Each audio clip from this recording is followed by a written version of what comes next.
guys. So today we're going to look at an interesting inflation type question that I thought would be worth going over. So let's get started.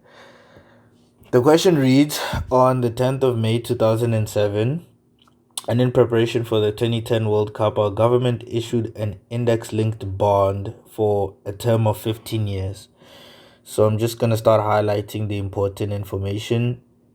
We have the term of the bond, which is 15 years, and it's index linked bond. It's an index linked bond, so it's linked to the inflation indices. Coupons are payable half yearly. That's important. Payable half yearly in arrears, and the annual nominal coupon rate. Another important piece of information is the use of the word nominal here. We'll get back to that. But anyway, the coupon rate is 4%.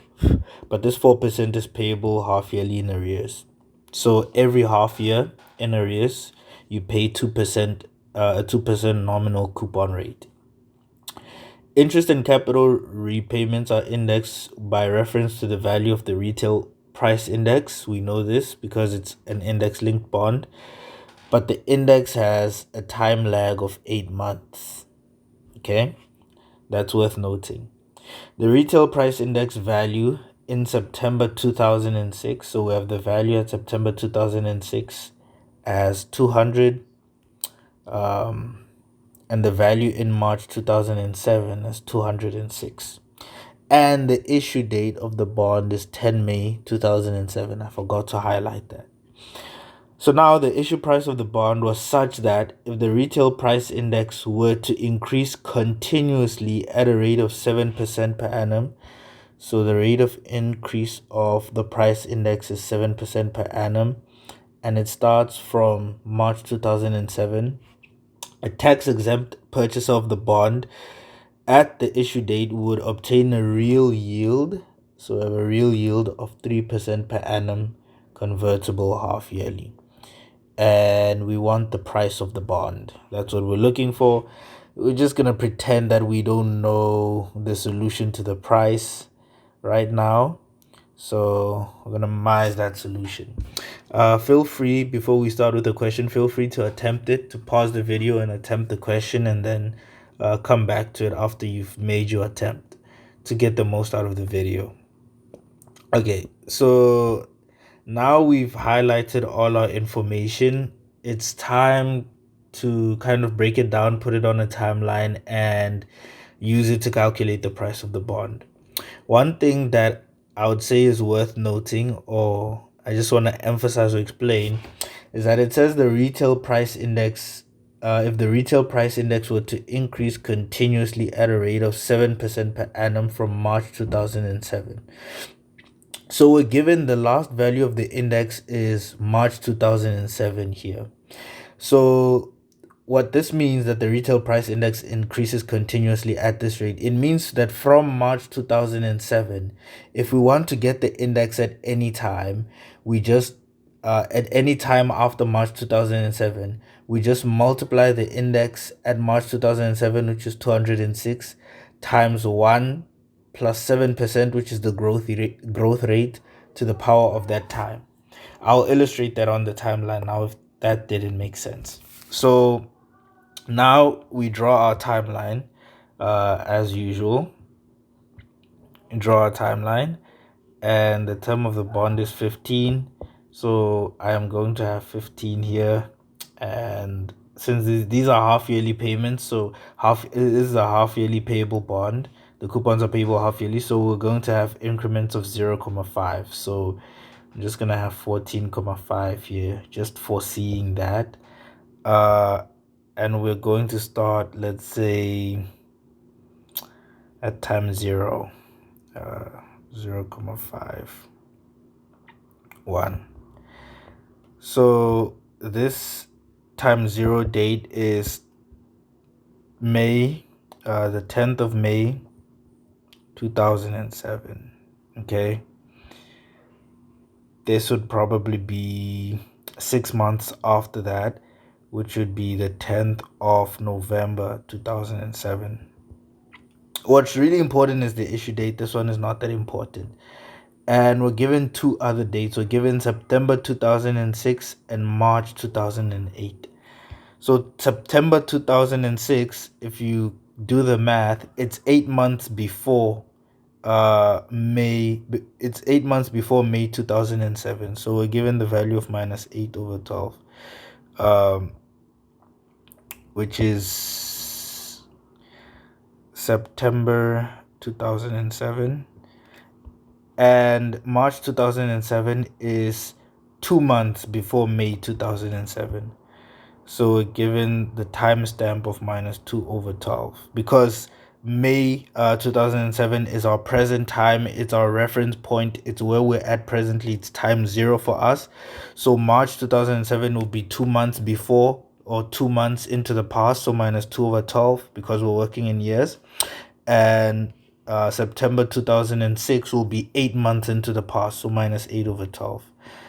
This will be, what is this, March 2007, so 03 2007. Okay, cool. Now let's look at our indices, the RPI. So we're given the indices at September 2007. We're given the index here. Let me just make this smaller, so just I can label it properly. Okay, that seems good enough. So here I'm gonna write the retail price indices with the lag. So I haven't removed the lag yet. This is just the indices as they are with the lag. This is just the indices as we are given. So I haven't removed the lag. I haven't adjusted anything. It's just the indices as they're given. We're given the value of the index at September 2006 as 200. So September 2006, the value of the index here will be 200. And we're given the value of the index at March 2007, and it's 206. So at March 2007, 206. We're given an important piece of information that the retail price index were to increase continuously at this rate, at a rate of 7% per annum, or it increases continuously at a rate of 7% per annum at from March 2007. So this is March 2007. This means that from here, if you want let's say this was our time 0. If you want the value of the index at time t, you just say 206 times 1.07 to the power of t. Kind of like how you calculate the value of an investment that is growing at a compound interest rate. Here we're calculating the value of the index that is growing at a continuous rate. Continuous just means that we can get this for any time t. So it grows continuously. So if t is equal to 0.5, 5 over 12, anything like that, we can get the value of the index at that exact time by multiplying the value of the index here at March, which is 206, times 1.07 to the power of that time. So since time 0 is 2 months after this, the value of the index here is 206, 1.07 to the power of 2 over 12. Here, 6 months after time 0, the value of the index is 206, 1.07, 8 over 12. And then here, plus another 6 months, 206, 1.07, 8 plus 6 would be 14 over 12. And so forth and so on. And that's the pattern of the indices. That's the pattern of the indices without having removed lag, without taking into account the lag, just the indices as we are given them initially. And this is the kind of structure that they follow. Now, when you remove lag, we are told that there's an 8-month lag. There's a time lag of 8 months. So this means that when we are given an index at a certain time, let's say you're given at an index at time t, you're given the value of the index as, let's say, I at time t. This index is not for time t, it's for time t plus 8 months. So it's for 8 months into the future. So when we take out the lag, we actually put this value 8 months into the future where it belongs. What I mean by that is that this index of 200 that's in September 9th, because it has a time lag of 8 months, it means that it'll only take effect 8 months into the future. I'm gonna say that again. This value, because there's an 8 month lag, it means every index that we have is given 8 months prematurely. So it means that it comes into effect 8 months into the future. So this 200, this lag value of 200 here will only come into effect 8 months into the future. So 8 months after when it was given, and 8 months after when it was given is time zero. So the actual value of the lag, so I'm gonna have RPI without lag. We just take everything 8 months into the future. So this 200 will actually be coming into effect in time zero. So it'll be here. This 206 will come into effect at time 0,5, because 0,5 is 6 months into the future, and the distance between -2/12 and 6/12 is 8 months. So it comes into effect 8 months later. And we do the same basically for all the other lag values. Okay, so after having adjusted these two lag values that were given, 200 and 206, adjusting for the lag period of 8 months, in other words, taking them 8 months into the future, to get the value of the other lag indices, we have to remember that it says after March 2007. The information that we're given says after March 2007, the retail price index grows at 7% per annum. So to get the index value at any time after March 2007, we grow the index at March 2007 by 7% per annum. So the value of the index at time 1 will be 206, 1.07, and we grow it by 6 months, so 0,5, or I'll say 6/12. And at time 1.5, for example, my timeline is very, very messy. I hope you can understand it though.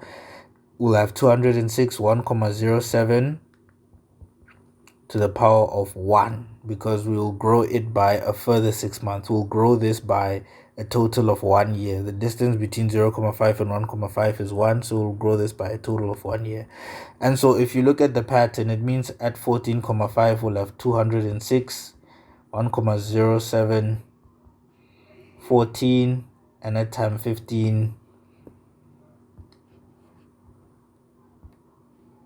we'll have 206, 1.07, 14,5. That looks very, very ugly. 206, 1,07, 14,5. Those are the indices without lag. And yeah, there we go. And so this kind of gives us an idea of what's going on, because we know our index values without lag at each of the different time points, and we know our index values with lag at each of the different time points, and we are looking for the price, and we're given the real rate. So what that tells us, let's just go back to the information. We're given the real yield of 3% per annum convertible half yearly. But anyway, we're given a real yield, and we're looking for the price of the bond. So given this information, all the lags and indices that we have, we can recover the real values of the coupons, because these are nominal values. They first have to be made monetary and then real. So we can get the real values and discount them at the real yield to get the real price, to get the price of the bond. We can't use the monetary value because we're not given the monetary yield. We're only given the real yield. So we have to convert all of these to monetary values, to real values.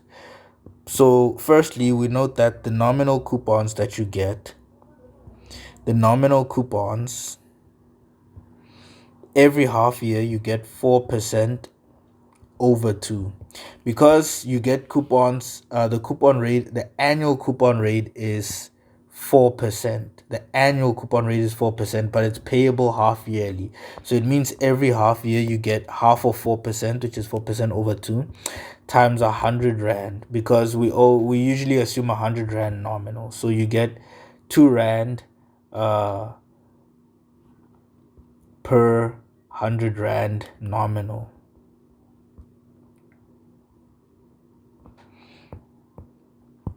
And this is per half year. You get 2 rand every half year per 100 rand nominal. And so now we have the nominal value of the coupon. Of course, we always assume, if not told anything about the redemption value of a bond, we always assume that it's redeemed at par. So the redemption will be 100 rand. That is the par value of the bond. And so now we want our monetary coupons. And with these types of questions, I will say, when you're given a couple of indices and a growth rate of the indices afterwards, it would be difficult. Do you see that the indices at the different times, like there's so many indices that you have, and we have 15 time points, so in total we'll have like 30 coupons, and we have to turn each of those coupons into monetary values and real values by hand. It would take a very long time. But with these questions, what's nice about them is, to avoid them being tedious, there's usually a pattern in how you calculate the monetary coupons. In other words, you won't have to do every coupon by hand. You can generalize for all the coupons.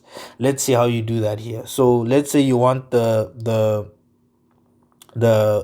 cash flow at time 0.5, the first coupon, the monetary value of the first coupon. You'd say 2 times the inflation adjustment, this time using the one without lag. So the one that we removed lag. Remember, for monetary we use the one with the indices without lag, and for real adjustment we use the indices with lag. So using the one without lag, it will be 206 over 200. So 2 times 206 over 200, which is 2.06. That's the first monetary coupon. And the monetary value of the coupon at time 1 will be equal to 2 times, and then we go back up. We see that it's 206 times 1.07 to the power of 6 over 12.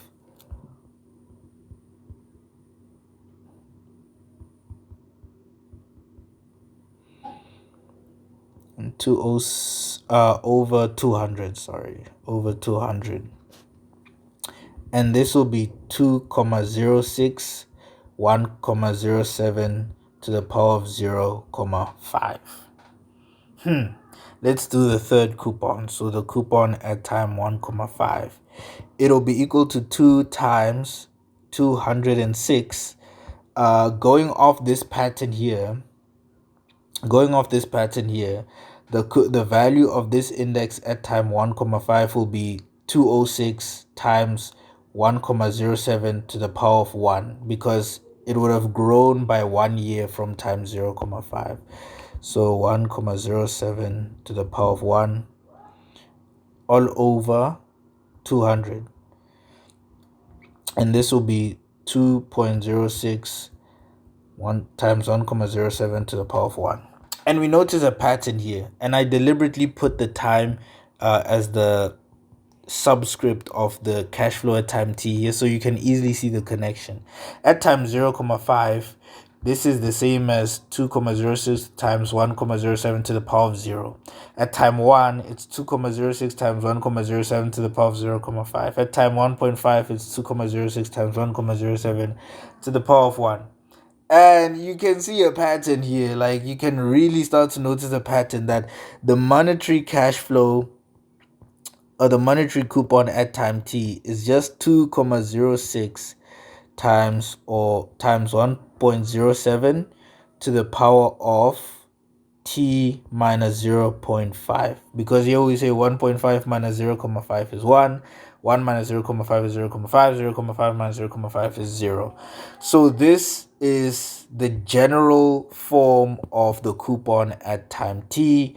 And of course, we restrict ourselves to say t must be less than 15 because that is the term of the bond. So we can get all the real coupons from here. We can get all, no, not the real coupons. We can get all the monetary coupons from here. Now let's see if we can do something similar with the real coupons. So the real coupons, I'm gonna say RC at time t. Let's try and do a similar thing. So we start with the first real coupon at time 0,5. So we take the monetary coupon at that time, which is 2,06, and we multiply it by the inflation, by the adjustment for inflation, or the accounting for inflation with lag this time. So 206 times 1,07 to the power of 2 over 12 will be our numerator. So 206 1,07 to the power of 2 over 12 all over 206 1.07 to the power of 8 over 12. I got this from the index with lag at time 0,5 is this. And so this is equal to 2,06 times 1.07, this time to the power of minus 0,5. Okay, that's the first one. Let's do the second one and see what we get. 2,06. So the monetary coupon at time 1 is 2,06 times 1,07 to the power of 0,5 to the power of 0,5 times the inflationary adjustment again, 206 1,07 to the power of 2 over 12, 206 1,07. After this, it would have grown by 6 months, so 14 over 12, which is equal to 2,06 1,07 to the power of 0,5 times here we'll have 1,07 to the power of minus 1, which gives us 2,06 1,07 to the power of minus 0,5. And if you continue in this fashion for all the real coupons, you'll find that in general, the real coupon at time t is equal to 2,06 times 1,07 to the power of minus 0,5 for all t between this interval. So this is the general formula for our real coupons. So like I said, we don't have to calculate the value by hand of each and every coupon by taking into account, the indices and everything. It would be tedious and long. So it's cool that these types of questions, usually anyway, are constructed in such a way that allows us to compact the coupons into a general form like this, so we can then extract the value of the coupon at any time. So now that we have the value of the coupon, the inflation, we can easily calculate the present value of this bond, which will be the price. Let me change this pen. So the price will be equal to, so this is the value of the coupon. Remember, this is the value of the coupon after each half year, and it's the same for each coupon, so it's fixed. There's no t variable here, so it does not depend on the time that you're at. Every time you receive this amount, so after every half year in arrears, you receive 2,06. In fact, let me just draw a final timeline to make sure we're on the same page here. 0, 0,5, 1, then we'll have 14,5 and 15. At every time, you'll receive 2,06 1,07 minus 0,5. Same here, 2,06 1,07 minus 0,5.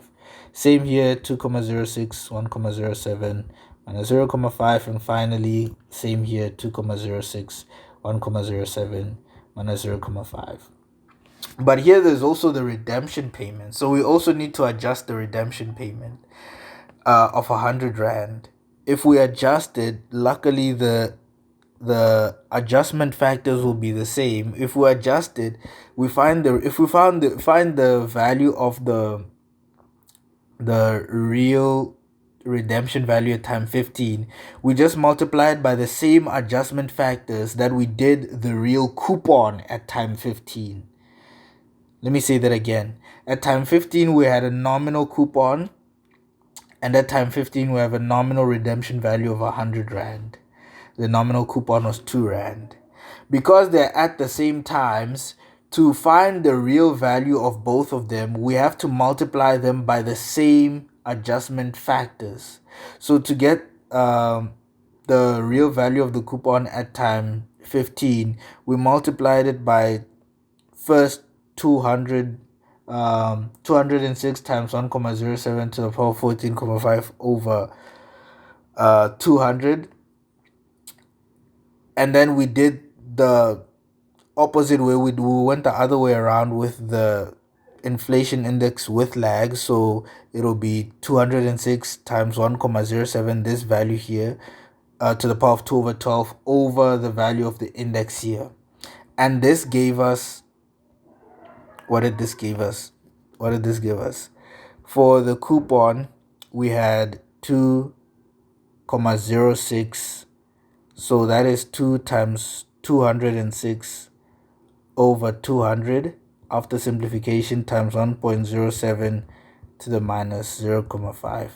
This is the inflation adjustment for the coupon at time 15. So to get the real redemption at time 15, the real redemption, we multiply it by the same adjustment factor. So it'll be 100 times 206 over 200 times 1.07 to the power of minus 0.5. This is after a bit of simplification. So you'll get 103 times 1.07 to the power of minus 0.5. I'm not going to simplify it further than that. And then after this is a flat annuity. A flat annuity for 15 years, payable half yearly, plus an additional payment at year 15. So to get the price or the PV at time 0, you just say 2,06, 1,07, an annuity for 30 periods, let's say, because we're working in half years, and we're given a real rate of 3% convertible half yearly, so it'll be 3% over 2 here, which is equal to 1.5%, plus 103 times 1.07 to the power of minus 0.5 times 1 plus 3% over 2 for 30 half years, discounted for 30 half years. This is equal to 2,06, 1.07. Your annuity formula, 1 minus 1.015 minus 30 all over 0,015 plus 103, 1.07 to the minus 0.5, 1.015 to the power of minus 30. And if you do the math, you should get that the price of this bond is 101.53 rands. 101.53 rands. Let's check to see if it's consistent with what we were told. And yeah, that's the final answer. That's the correct solution that we got at the end. 111.53 rands. So I think for these types of questions in general, they combine the concept of the inflation indices, but also the concept of growth, continuous growth over time. So these types of questions are nice because, like I said, the general, you don't have to calculate each cash flow, the real value or the monetary value of each cash flow by hand, because that would be tedious. So you can usually get them in a general form like we did here for the real coupons, and like we did here for the monetary and for the real coupons. And yeah, okay. By the way, I feel like I just want to go over this a bit more. How we got this adjustment factor for the 100 for the final redemption payment. Remember, we want to the 100 rand nominal, so we have 100 rand nominal at time 15. Okay, we have 100 rand nominal at time 15. We want the real value. And while we were calculating so we first have, when we want the real value, we first have to calculate the monetary value. And when we were calculating the monetary values of the bonds, we said the monetary value is just the nominal value of the bond times 206 over 200 times 1,07 to the power of t minus 0,5. You can get it here. To the power of t minus 0,5. This 2,06 is just this simplified. It's just 2 times 206 over 200 simplified. But in general, you can just say any cash flow at time t times 206 over 200 times 1.07 to the power of t minus 0.5. So the monetary value of the coupon, the monetary value of the redemption is equal to 100 times 206 over 200 times 1.07, and we're at time 15, so it'll be 15 minus 0,5. So we'll have 100 times 2,06. Let me just double check that. Nope, times 1,03 times 1,07 to the power of 14,5. This is the monetary value of the redemption payment at time 15. And then we said when we want the real value of the redemption payment at time 15, for all of them, we take the monetary value, and then we multiply it by the real adjustment. So it'll be 206 in the numerator times 1,07 to the power of 2 over 12 over 206 1,07 to the power of 8 over 12 for the first payment at time 0,5. And then continuing in this fashion, we can get the real value. And then we got that in general, the real value. Again, I want to emphasize that this 206, 2,06 is 2 times 206 over 200. This 2,06 is this simplified. So the real cash flow at time t is just the nominal cash flow times 206 over 200 times 1,07 to the power of minus 0,5 in general. But we can make this with, it doesn't have to be a 2 here. The nominal cash flow can be any cash flow. So in our case, the nominal cash flow is 100. So the real redemption value will be equal to 100 times 206 over 200 times 1.07 to the power of minus 0,5, as given by the general formula for the real value of the cash flow at time t. Okay, so that's that. I hope that makes sense to you guys. If you have any questions, feel free to ask in the comments, and I'll get to answering them as quickly as I can. And yeah, that is inflation and index linked bonds closed off. Thank you.